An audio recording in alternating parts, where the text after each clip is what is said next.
keempat ingin menjelaskan materi tentang sistem pencernaan dan sistem ekskresi. Masuk pada materi, izinkan kami memperkenalkan nama kami masing-masing. Perkenalkan, nama saya Anwar Jawan Arab. Perkenalkan, nama saya Yulia Guru. Perkenalkan, nama saya Martiana. Perkenalkan, nama lengkap saya Yolanda Sucemar. Perkenalkan, nama lengkap saya Lucy Mary.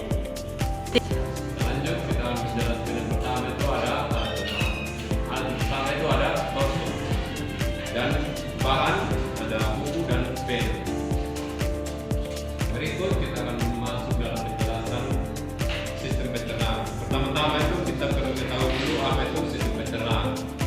Sistem pencernaan itu adalah sistem tubuh yang berfungsi untuk memecah makanan menjadi nutrisi yang dapat diserap dan digunakan oleh tubuh. Baik, kita akan mengikuti bagian pembentukan yang terlibat dalam sistem pencernaan. Yang pertama itu ada mulut, yang kedua itu ada kerongkongan, yang ketiga itu adalah mulut, keempat adalah usus halus, dan kelima itu adalah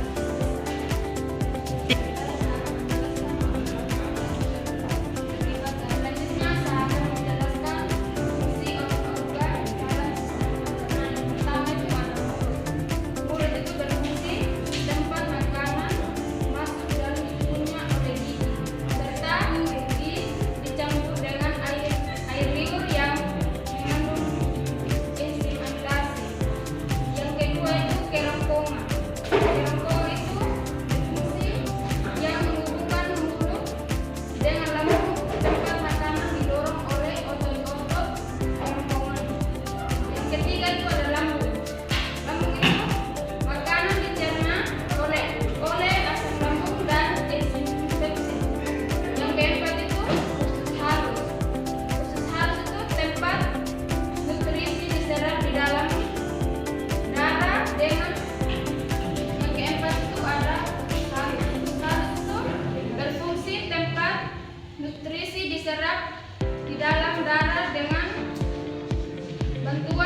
dan zat-zat yang tidak diperlukan oleh tubuh.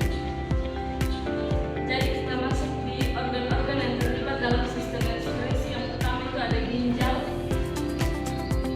kulit, paru-paru, hati. Yang berikut kita akan masuk pada fungsi organ-organ sistem ekskresi. Dalam organ-organ tersebut ada 4 organ yang terkait dalam sistem ekskresi. Yang pertama itu ada ginjal. Fungsi ginjal itu mengeluarkan zat sisa metabolisme seperti urea, kreatin,